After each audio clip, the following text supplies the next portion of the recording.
Welcome to Scam Squad. I'm Patty Teal, and I'm here again this week with Deputy District Attorney Vicki Johnson, who shares scams so that we can be aware of them and avoid them. And today she has a very special guest who is fairly regularly on the show. We love having him on. It's Dayton Aldrich. He helps with restitution. I'll let Vicki introduce him with his exact title. Yeah.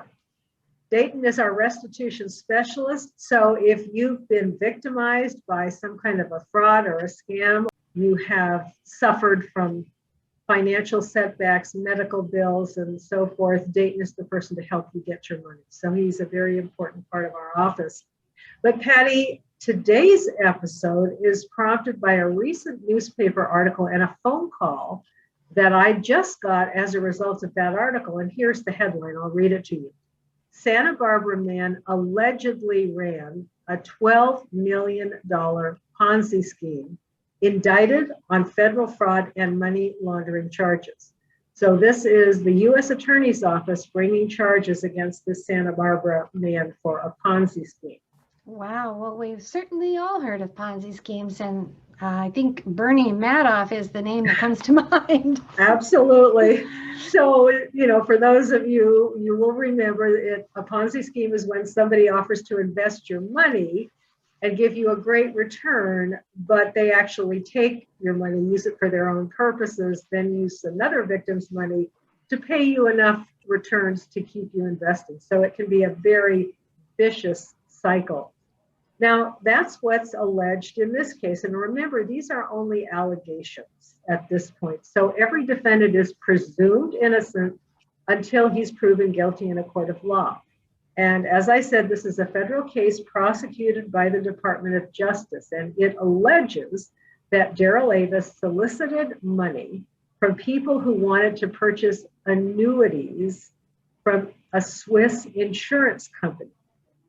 He told his victims that the annuities were safe and secure, and he did not promise big returns. He told the victims they would receive interest ranging from maybe 5 to 7%.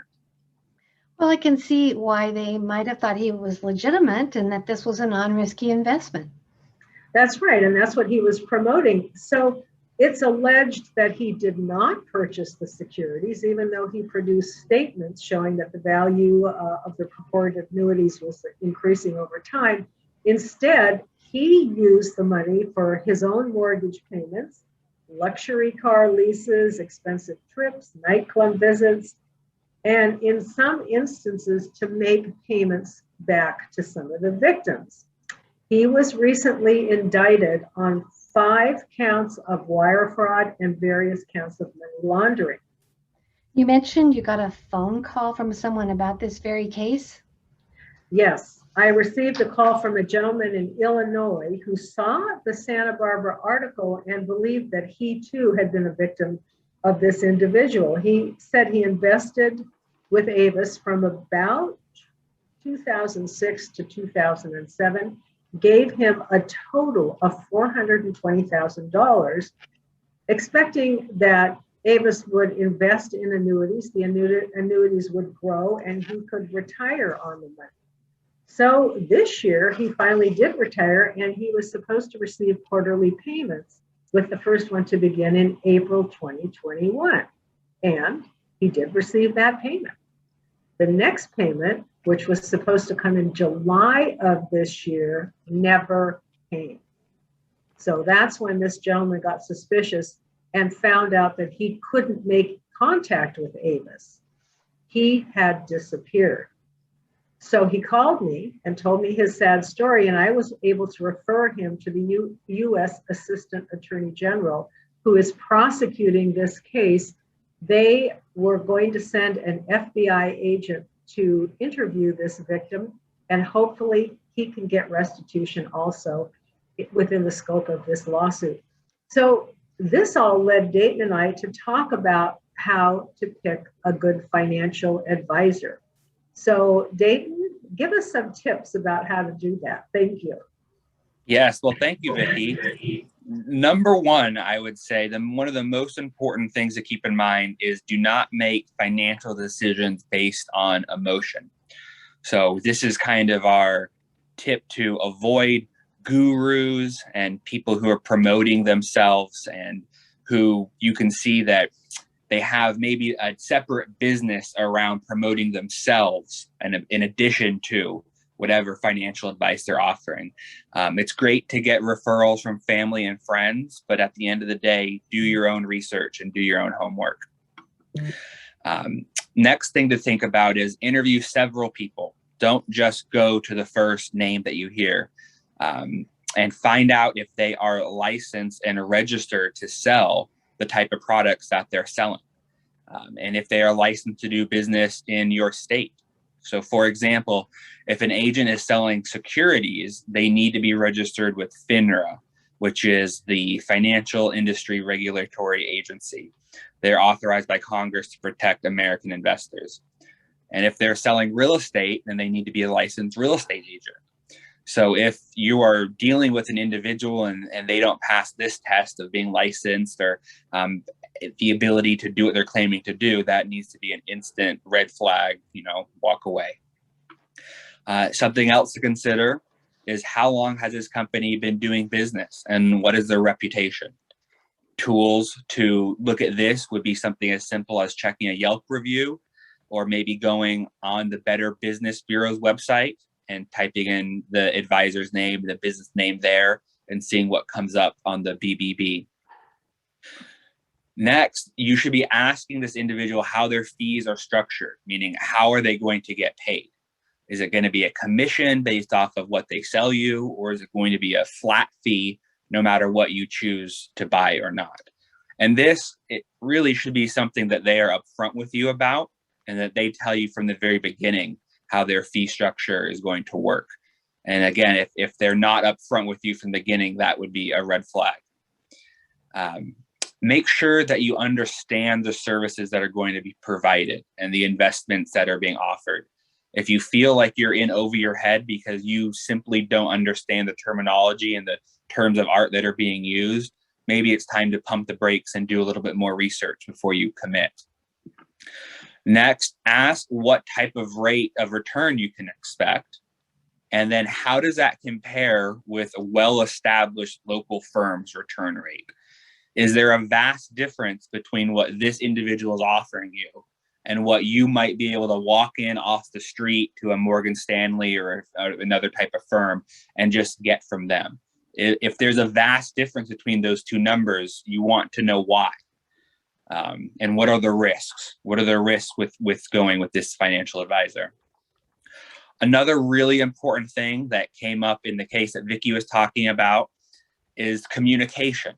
How is this person going to be communicating with you about your investments? How often will they be communicating with you? Will this be by email, by phone call, by mailed statements? These are all questions you want to know before and not at the end when suddenly it's been a couple years and, hey, I haven't heard from this person. How am I supposed to get in contact with them? Another thing is, who holds the money? Is your money being held in a bank account by another third-party trusted financial institution, or is your money being held in the advisor's personal bank account? And that has its own risks. You need to know the answers to this ahead of time. And lastly, the most important thing to remember is if it sounds too good to be true, then it probably is. I hate that that's the case. I know. I do too. That's so often it is the case. We've said that over and over again. Over and over. Gosh, what great advice, Dayton. That really is very helpful. Thank you. It is. Thank you so much, Dayton, for doing the research on that and putting that together. We appreciate it. We do. Yes. We hope you'll join us again soon. I'd love to. Okay. Take care. Bye-bye now. Bye. Vicki, I hear you have a special guest with us today to share good news.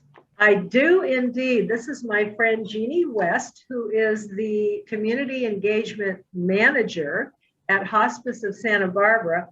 And Patty, if you recall, last week, my good news was that the Department of Justice was beginning its third distribution of forfeited funds to compensate victims of fraud that had been facilitated by Western Union. So this was the third batch that they were sending out of funds collected from Western Union to reimburse victims of fraud that had used Western Union to send off the money to fraudsters. Well, our own Jeannie West got caught up with a fraud some years ago, as I recall, and she is here to tell us the end result of that whole event. So Jeannie, share some good news with us. Yes, every now and then a little sun comes out after the rain, as they say. Do you want me to give a little overview of the event itself and then the outcome? Sure. Yeah. Okay. It was in 2009 that I had the misfortune of falling prey to one of the Craigslist scams. I had put on Craigslist some items from the house, but also some personal items that were the result of my being a caregiver for my husband, who had died a few months earlier. One of which was a lift chair, one of those recliners that lifts you from sitting to standing position. And strange as it seems to me, that was the first item of interest that was came through an email saying, "Oh, I am so interested in that chair. I hope it hasn't been sold yet." And the person went on and on, indicating that they had a disability. So my little heart's pounding, thinking, oh gosh, it's going to go to the right person. I just know it. So the individual via back and forth said, "May I send you it?" I said, "Well, I'm not really wanting to take checks." Well, it seemed as though there was no way the person could get the item without sending a check. So sure enough, the check comes in the mail for, I believe, $2,000. And then I get a panic email saying, "Oops, mistake. The bank sent my entire payroll check and they were only supposed to send $600. I hope you didn't send the money and I hope that you'll send it back to me." And of course, oh, the very honest person that I am, saying, "Oh, yes, of course I have the money and of course I'll send it back." Warning, warning. Guess how the send it back was supposed to happen? Wire it. And wire the entire amount, less the amount of the chair, to this person at a different location. I mean, audience, I have to tell you, every warning signal was there. Wiring the money, the check was going to go to someone at an entirely different location than what the con artist seemed to indicate where she lived, if it was a she. There were misspellings in the email. I mean, every warning signal was there. But my little sad heart pitter-patter went, "Send the money." Long story short, 2 weeks later, the bank called, the check bounced. And of course, the saga goes on from there. And I did what so many other people who have been caught in the trap have done, wiring the money via Western Union. So along comes Vicky several years ago. And I need to tell you, as a result of that, after crying and berating myself for weeks that I could be so foolish, I just said, you know, I'm a person of faith. Lord, let this incident enable me to help other people. Let me get involved to say it can happen to the best or the worst of us.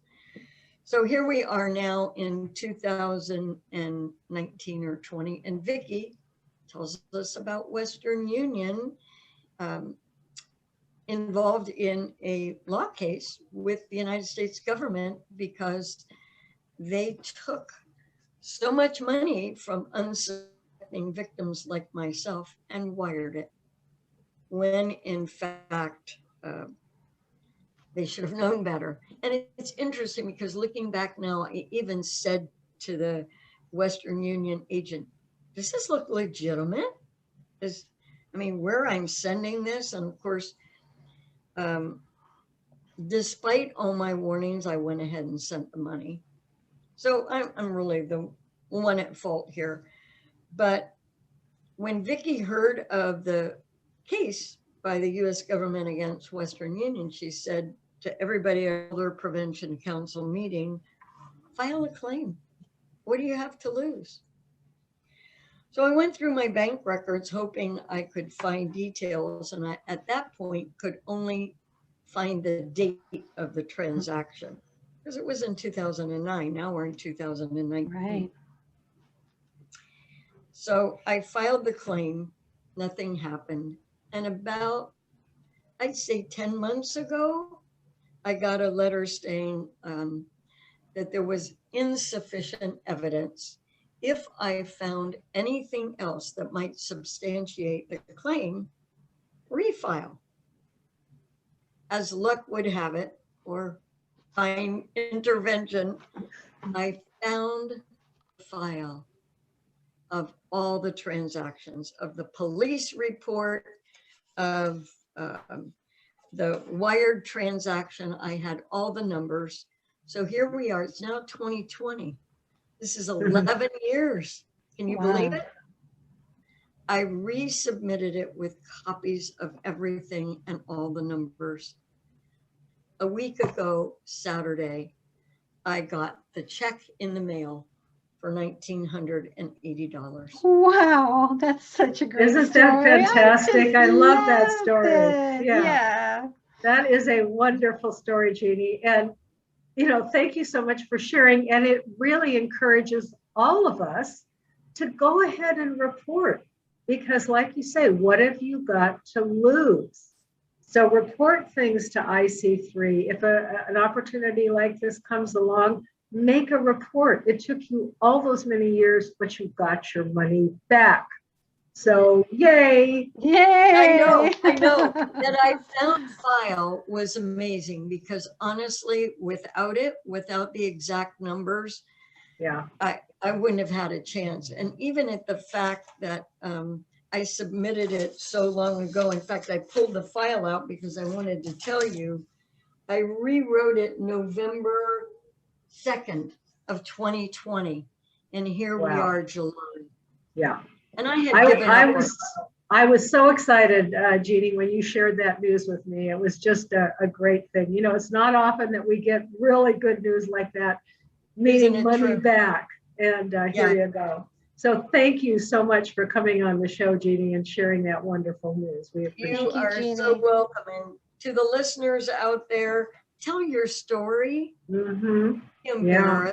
We've all fallen traps to some con artist at some point in our life, whether it's a door salesman or something like this. So share this story, because had I not shared, I wouldn't have known of the remedies. Yeah, thank you. And what a great ending for this week's show. And Vicki, could you share the fraud hotline phone number? Yes, area code 805-568-2442. 805-568-2442. Until next week. Bye-bye now. Bye.